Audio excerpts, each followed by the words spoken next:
Voilà, mes amis, on va reprendre notre cours sur le Rabbi de Lubavitch. On est aujourd'hui dans Parshat Vaera et on va commencer à lire et on va expliquer.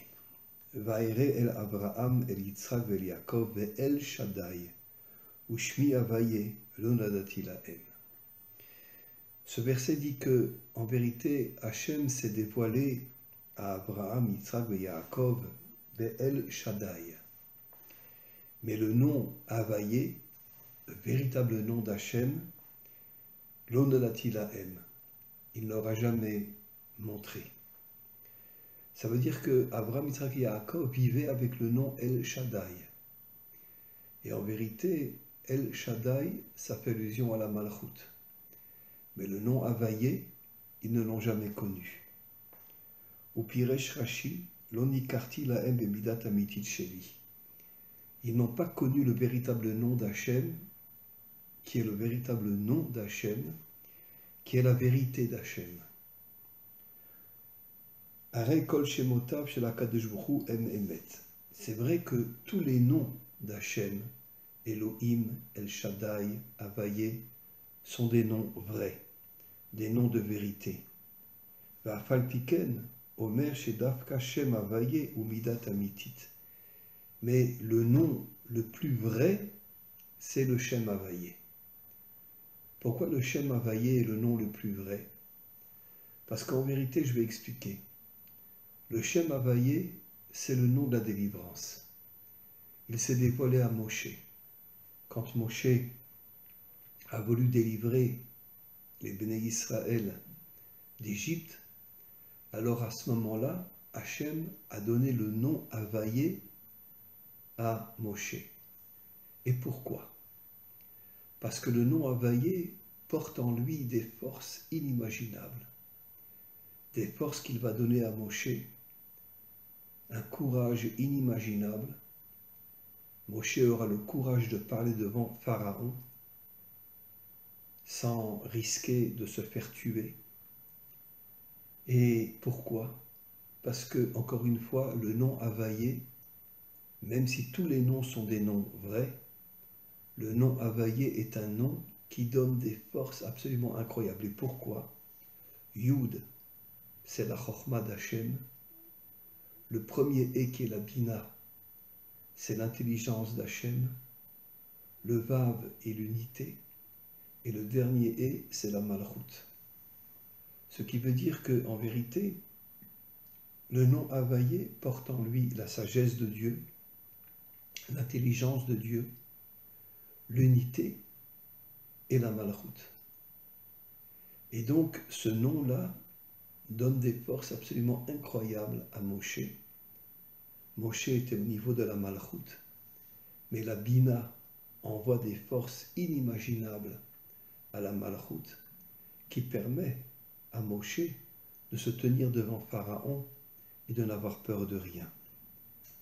Gam Saré la Avin, chez Rashi, chez Sham, Avaye ou Midat Amitit. Rashi explique que le nom le plus vrai, c'est le Shem Avaye. Are Shem Avaye ou Shem Ha'etzem, chez les Ma'ala Memida Ve'agbala. Alors ici, le Rabbi de Lubavitch dit quelque chose d'extraordinaire. Tous les noms sont d'une certaine manière limités dans ce monde. Mais le Shem Avaye est complètement au-dessus de ce monde. Ça veut dire que le Shem Avaye représente l'infini de Dieu. Et l'infini de Dieu, ce n'est pas uniquement l'infini de Dieu, mais c'est toutes les forces que le Shem Avaye donne à la Bina, et la Bina donne ses forces à la Malchut. Rafal Piken Omer Shegam Sham Avaye ou Midat Amitit Sheli. Umevaer Bema'amar Shegam Shem Avaye Urak He'ara Velachen Nikra Mida. Alors pour l'instant dans ce monde, jusqu'à la délivrance finale, le Shem Avaye envoie une lumière extrêmement forte à Moshe. Mais c'est une lumière qui est limitée. Dans le monde à venir, quand le Mashiach se dévoilera et amènera la délivrance finale, à ce moment-là, le Shem Avaye sera dans son infini, et la lumière qui brillera dans le monde matériel sera une lumière inimaginable au moment de la délivrance finale. Et à ce moment-là, le Shem Havayé éclairera le monde avec son infini. Deyesh bechinat shelemala ma'gilui d'Havayé arshav, umize mashma shagilui d'Havayé shigelatid lavo ulemala memida. Le rabbi de Lubavitch explique qu'au moment de la délivrance finale, pour l'instant, le Shem Havayé est d'une certaine manière limité, sa lumière est limitée. Mais au moment de la délivrance finale, le Shem Havayé aura une lumière infinie qui se dévoilera dans le monde matériel. Teata malze chez Shem Havayé l'on dati lahem, et pourquoi Abraham, Yitzhak et Yaakov n'ont pas pu connaître le nom d'Havayé, parce que le nom d'Havayé c'est le nom de la délivrance. Shema Israël, Hashem Elokeinu, Hashem Echad. Hashem Elokeinu, les deux noms, Hashem Elokeinu, Hashem Echad. C'est-à-dire que, en vérité, Hashem, c'est l'unité. L'unité, après que le Mashiach se sera battu contre tous les méchants de ce monde, il y aura l'unité dans ce monde, l'unité entre les peuples, l'unité entre Israël et les nations. Les peuples comprendront que Israël n'a jamais tué Jésus, ce sont les Romains qui l'ont tué. Aujourd'hui, la majorité des nations sont complètement fous. Ils croient que c'est nous qui l'avons tué, alors que c'était un juif, c'était pas du tout un chrétien. Ce sont les Romains qui l'ont transformé en chrétien. Mais c'était absolument pas un chrétien, c'était un juif authentique. Et donc automatiquement, les nations, au moment de la délivrance, le Mashiach leur expliquera que c'est pas nous qui avons tué Jésus, que ce sont les Romains qui l'ont tué. La crucifixion est un supplice romain, c'est pas un supplice juif. Et toutes les nations comprendront l'erreur dans laquelle elles ont vécu pendant des millénaires et reviendront vers Hachem. Veze veine ze sheve'era l'Avraham be'el Shaddai, ma she'amar HaKadosh Baruch Hu l'Avraham, ani el Shaddai italel lefanai ve'yetamim de'agilui she'aya le'Avraham be'mitzvat mila, ya bevadai gilui na'ale be'yoter. On va reprendre cette phrase-là. El Shaddai, en vérité, représente la Malchut. Mais la Malchut qui n'est pas encore connectée à la Bina. Pourquoi? Parce que Abraham, Yitzhak et Yaakov, même si ce sont les pères d'Israël, ils n'ont pas libéré Israël. Et donc le nom d'Havayé ne pouvait pas se libérer, ne pouvait pas se dévoiler à Abraham, Yitzhak et Yaakov. Ils n'avaient que la Malchut. C'est la raison pour laquelle Abraham est rentré en Eretz Israël. Et la terre d'Israël est connectée à la Malchut. Et au moment de la délivrance finale, la Malchut se connectera à la Bina et elle recevra des forces inimaginables et le Mashiach pourra se battre contre tous les méchants de ce monde.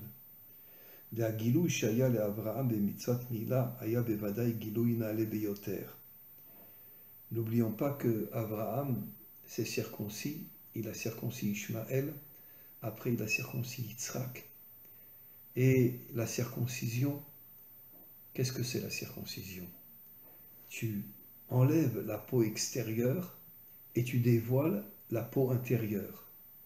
Ça veut dire que tu rentres dans l'intériorité de ce monde. C'est-à-dire que tu rentres dans l'intériorité de la Malchut.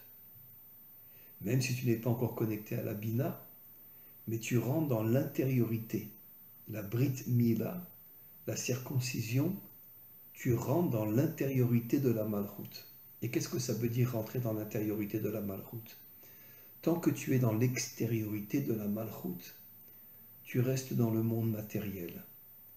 Mais la circoncision permet à l'homme, si c'est un homme authentique, un homme vrai, de rentrer dans l'intériorité de la Malchut. Et c'est quoi l'intériorité de la Malchut? C'est en vérité la lumière de Dieu qui est cachée dans le monde matériel. Le plus grand mensonge que l'on peut dire dans ce monde, notre Père qui est aux cieux. Les chrétiens le disent, beaucoup de juifs le disent aussi. Avinu sheba shamayim, notre Père qui est dans le ciel. C'est le plus grand mensonge inimaginable. Nos maîtres disent que Hachem se cache dans ce monde. Bien sûr, il est complètement caché, on ne peut pas le dévoiler, on ne peut pas imaginer qu'il est dans ce monde. Mais au moment de la délivrance finale, Oraganouz, la lumière cachée, grâce au Mashiach, va se dévoiler dans ce monde. Et cette lumière va commencer à éclairer ce monde. Et après la délivrance finale, cette lumière sera infinie.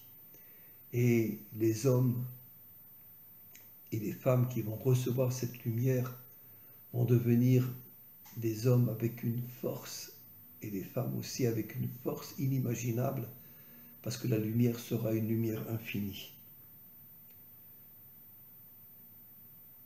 Alors, Vetsarir Lehavin, Are Shem Shaddai, Aya Gam Bebriat Haolam, Ani El Shaddai, Ani U Sheamarti Laolami, Dai, Shaya Rakia, Mitmatach Veoler Hache Gaar Bo Akadosh Baruch Hu V'amar Lo Dai.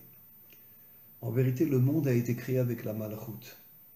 Je parle du monde matériel. Le monde matériel a été créé avec la malchoute. Pourquoi? Parce que tout le travail de Dieu, c'est de récupérer la malchoute et de la ramener à lui. Et à ce moment-là, le seul dirigeant du monde sera Dieu. Aujourd'hui, la malchoute est complètement tombée dans la main des méchants. Mais la malchoute reviendra vers Dieu grâce au Mashiach. Et donc, aujourd'hui, la malchoute est dans l'extériorité de la malchoute, c'est-à-dire en vérité la matérialité.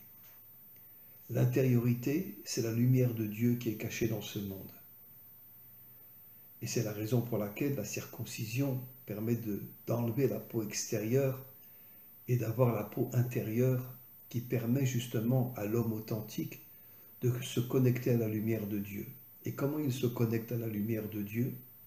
En étudiant la Torah. Parce que la Torah, c'est la sagesse de Dieu. En accomplissant les commandements divins et en étant connecté à Dieu. En vérité, quand un homme est connecté à Dieu, il est dans l'intériorité de la malchoute. Quand un homme est laïque, il est dans l'extériorité de la malchoute. Et quand un homme est religieux, il est dans le ciel. Il n'a rien compris. En vérité, les religieux et les laïcs sont complètement dans l'erreur. Parce que les religieux sont dans le ciel, ils croient que Dieu est dans le ciel, et les laïcs sont dans la matérialité, dans l'extériorité de la malchoute. L'extériorité de la malchoute est entre les mains des méchants. Mais Bezrat Hashem, au moment de la délivrance finale, cette lumière qui va briller dans le monde, dans notre monde matériel, cette lumière est l'intériorité de la malchoute. Et à ce moment-là, les hommes vont comprendre que Dieu était toujours caché dans le monde matériel. Il n'était pas dans le ciel, notre Père qui est aux cieux, le plus grand mensonge inimaginable. Dieu n'est pas dans le ciel. Dieu est caché dans le monde matériel. Et tout le travail du Mashiach, ce sera de dévoiler la lumière de Dieu, justement, dans le monde matériel. Valiede Shama Akadosh Baruch Hu l'Avraham Ani El Shaddai Eir Lo Shem Ze Begidouy. Alors, El Shaddai, c'est quoi? C'est pas l'extériorité de la malchoute, c'est l'intériorité de la malchoute. Et c'est pour ça qu'Avraham, Yitzhak et Yaakov, quand ils ont entendu le nom El Shaddai, ils sont rentrés dans l'intériorité de la malchoute grâce à la circoncision. Enlever la peau extérieure et ne laisser que la peau intérieure. Et grâce à la circoncision, un homme rentre dans l'intériorité de la malchoute. Je tiens à préciser que j'enseigne énormément au Bnei Adam.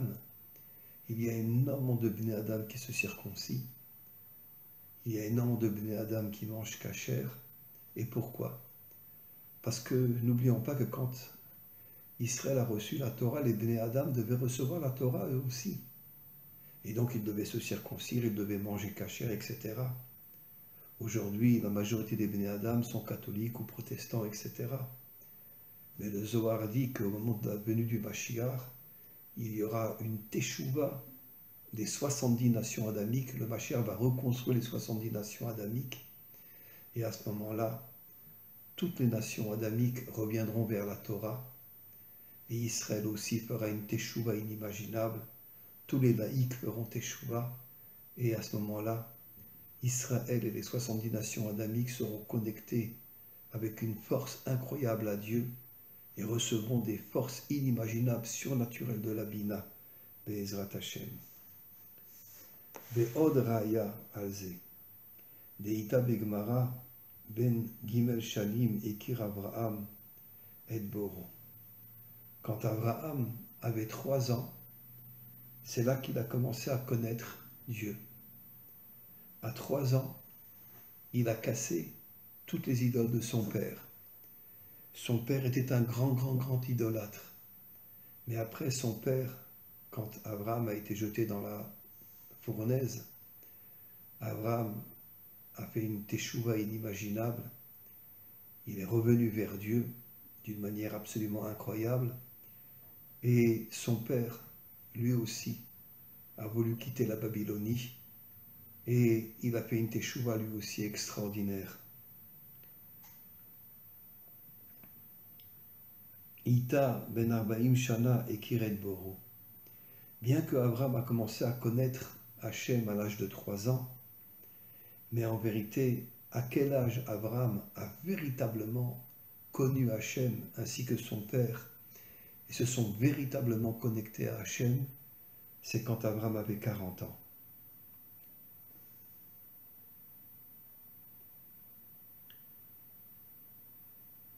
Kikama ou kama dargot beze, valpize, ve'im ne'emar shebeme'at abjuru ani el shaddai, nidgale l'orak elokut shebabriya.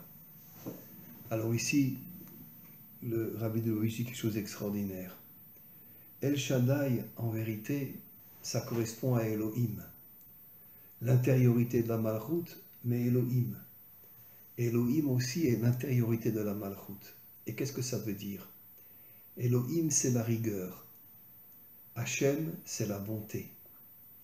Hachem ne se dévoilera qu'au moment de la délivrance finale. Il y aura une bonté, un respect, un amour entre les peuples et entre Israël et les nations, et une connexion inimaginable avec Dieu, qui donnera une bonté inimaginable dans le monde. Mais aujourd'hui, malheureusement, le monde s'appelle Elohim. Et El Shaddai fait partie du monde Elohim, qui est la rigueur. C'est quoi la rigueur? Ce sont toutes les souffrances, toutes les épreuves qu'un homme traverse dans ce monde. Nos maîtres nous disent que plus un homme est authentique, et plus il traverse des épreuves inimaginables. N'oublions pas qu'à l'époque de Rabbi Akiva a été torturé à mort, et beaucoup d'autres rabbinim ont été torturés à mort aussi. Et, je l'ai déjà expliqué, les Romains ont amené tous les élèves de Rabbi Akiva pour le voir mourir, et Rabbi Akiva avait un sourire inimaginable. Un de ses élèves lui a demandé: mais Rabbi, tu es torturé à mort, pourquoi tu ris? Et il a dit: pourquoi je ris? Parce que je suis connecté à Dieu. Et cette connexion avec Dieu, qui me permet de recevoir des forces de la Bina, me permet de n'avoir aucune souffrance quand je suis torturé. Et l'élève était tellement étonné que finalement, il a compris que tout le travail de l'homme, c'est une connexion avec la Bina, de manière à recevoir des forces inimaginables. Et donc on va continuer. Des Eshamar Godeshbroul Abraham, Ani El Shaddai, ou chez Mekodem, Ikir et Abore, Ve'en Zedome, Ve'idia, Ve'akarash, Aliede chez Megalim et Mala, Aval Mize Shamar, Lo Akadeshbroul, Ani El Shaddai, Mashma chez Be'amirazu, Gila, Lo Akadeshbroul, Inyal Chadash, chez Lo Yada Mekodem. Encore une fois, le Rabbi de Louvavi dit quelque chose d'absolument extraordinaire. El Shaddai, c'est l'intériorité de la Malchut. Comme Elohim aussi est l'intériorité de la Malchut. Parce que tout homme authentique est dans l'intériorité de la Malchut. Et à ce moment-là, il reçoit des épreuves. Les Rechaïm n'ont pas d'épreuves. Ils vivent dans la matérialité, dans l'argent, avec la débauche, etc. Mais l'homme authentique a des épreuves. Et pourquoi il a des épreuves? Pour faire de lui un homme fort, pour faire de lui un homme authentique. Et c'est ça notre travail. Écoutez-moi, nous devons nous connecter, nous, Israël et les Bnei Adam, nous devons nous connecter à Dieu. Et nous devons savoir que nous aurons des épreuves. Mais ces épreuves sont là pour faire de nous des hommes forts, des hommes authentiques, des hommes qui surmontons nos épreuves. Amen ve Amen.